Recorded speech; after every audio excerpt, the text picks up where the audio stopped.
How's it going, everyone? My name is Derek Afasi. I'm the owner of Afasi Financial Group. Today's topic, I want to discuss in full detail inflation-adjusted annuities and fully explain, the pros and cons regarding how a lot of inflationary riders work with annuities, and then why that's typically not the best way to go about an inflation-adjusted annuity, and how to set up specific type of planning aspects, making sure that you're covering those inflationary expenses throughout retirement. So what happens in the first bullet point, I say increasing income to cover inflationary expenses. Typically, an individual is going to go and they're going to retire, or at least be planning for retirement, or currently in retirement, and they're going to go off of three main aspects that they want to make sure is covered. The first aspect is they want to make sure that there's an income that's always going to be there for the rest of their life. Meaning, maybe this income source is going to be through Social Security, maybe it'll be through pension and Social Security. And then they also have retirement accounts that are saved up, such as IRA accounts or cash accounts, whatever the case may be, that they could then leverage as a third source of income. So when someone's doing their plan and they're trying to incorporate, okay, these are my expenses currently, well, many times what's missed is the individual does not properly plan for the inflationary expenses, such as, groceries or, food or different things that are going to constantly increase each and every year, saying, a car in the 1990s was a lot cheaper than a car today. A gallon of milk in the 1980s was a lot cheaper than a gallon of milk today. So that increase in cost is known as inflation, and you have certain expenses that an individual might have fixed expenses, or they might have that inflationary expenses that many times are missed out in a plan. And one of back to the three main things that make up that incorporate a retirement plan, a proper retirement plan for peace of mind, is that lifetime income stream. The person has some sort of emergency money, and then the third aspect is covering that inflationary, those inflationary monies. Many times an advisor would go and they'll say, oh, the inflation, we'll just make sure to grow your money, and then, the problem will work itself out. And I've mentioned in other videos, I've mentioned in other content that, you could have your money invested in the market. You could have your money going up whenever the market goes up, not losing whenever the market goes down, but that still doesn't cover a concrete plan for inflationary expenses.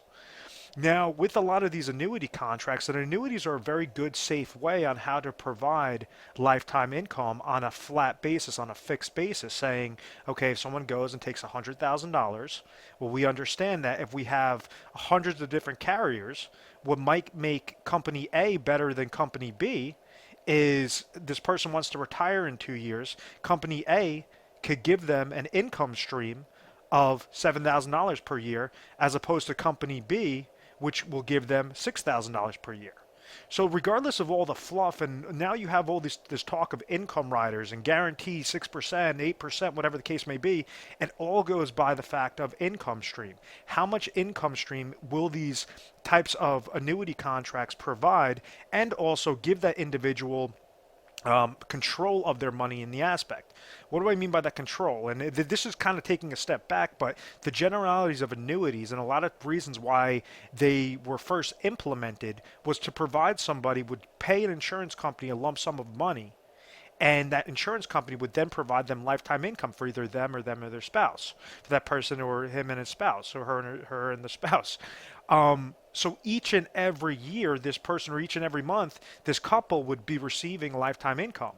Now, whenever, let's say if they both passed away very shortly, well, the amount of dollars that they surrender to the insurance company gets to keep. So that's how a lot of the annuities were set up, and that's why a lot of people got really pissed off about annuities, because they're saying, well, I understand I'm getting an income stream, but I've worked my entire life for this money. If I don't use up all my money, I want to make sure that it at least goes to my kids, it goes to my beneficiaries. And that's why you've had more innovative annuity products that came out there, and that's why you have these income riders, which they say an individual could control their account value, grow their account value, but they have that peace of mind that the income rider is going to provide lifetime income for the rest of their life. So as we get to the first bullet point, or I guess the second bullet point, it says problems with the products. What exactly do I mean by that? Well, you have hundreds of different types of annuity contracts out there, And now you have very few of them. They have something known as inflationary riders that are attached to these plans. And there's a lot of smoke and mirrors. I always use that term smoke and mirrors because these insurance companies are very smart. They use actuarial tables. They know this data to the decimal point on exactly how they could make a profit. And I always say that there's niche criteria, there's niche companies that an individual could go and leverage the correct income stream for their specific situation and provide that lifetime income stream. So what you have now is this more of a fluff, what I've noticed. I haven't really seen too many attractive inflationary protected contracts with an inflationary adjustment rider. But what it says is, okay, rather than that company A that's going to pay the person $7,000 per year, we're going to go with company C that's going to give them $5,000 per year, but this is going to step up with a 3% inflation rider each and every year. So yes, you're going to be protected with inflation, but you're giving up $2,000 worth of income just to get that extra benefit. So there's going to be X amount of years before there's a break-even point of going with this, which is a flat payout, versus this that's an increasing payout. So that's a problem in my eyes because I want to try to show you ways on how you get the most amount of income so that you're producing that flat level income. You're taking the smallest amount of dollars possible and placing into these annuity contracts because it is necessary to have that lifetime income stream, to have that peace of mind each and every year. This third aspect is rather than say, okay, play the guessing game with inflation and just worry about that whenever it happens. We try to set up plans, and this is something proprietary. We set up a concrete plan through a retire sharp planning system that steps up in income each and every year. So every few years, you'll have a bump in your income. You'll have a bump in your income. You'll have a bump in your income. It's known as maximize laddering strategies, and it's very unique to our company. So, it makes it a lot more concrete or a lot more powerful than just saying, yes, I'm going to go into something and, I'm going to have a smaller amount of income stream, and that income stream is going to remain flat, or the income stream is going to step up. It's going to take so long just to hit that break-even point. That's where individuals have problems with these types of contracts. And yes, they're still being provided an income stream, which is fine, but they're just not able to leverage their dollar the most maximized way. And it goes by where you live, it goes by what are the offerings, and then what makes us unique is we're able to siphon through all those top carriers before we're giving you the best recommendations. And it's not just one product, but it's multiple products, it's multiple strategies to make sure that it's going to correlate exactly to your expenses. And we're going to cover the fixed expenses and then those inflationary expenses, which are most important for the concrete plan. So that's why I have down here, it says income, emergency monies, and inflation protection. We want to maximize out that emergency monies. We want to maximize out those fund monies that I like to call it, meaning that that's the money that you could risk. You don't want to go into accounts and just play this guessing game with mutual funds because it hasn't worked out for seniors properly, especially with the volatile market conditions that we've been seeing. And it's because when an individual goes into a variable account, they're paying fees within that account. They're paying either advisor fees, mutual fund related fees, 401k related fees. So those are already negatives that are going against their account. And then there's no guarantee if the market goes down, let's say it drops 20% in a given year. Well, now that person, that mindset is completely shifted because now they have to incorporate that 20% loss into their plan. So we have clients that have millions of dollars and they're still freaking out because of the fact that they're terrified that a market loss is going to occur like it did in 2008 with the 57% drop. And time again, it's because of these downward market shifts that do not allow an individual to properly retire. Typically, the happiest clients I have is somebody that has Social Security income, pension income, and they really understand what their expenses are, to the 10th degree. And when they understand those expenses, maybe Social Security is providing them $30,000 a year, maybe pensions providing them another $20,000 a year, but they want to have a comfortable $60,000 per year of income.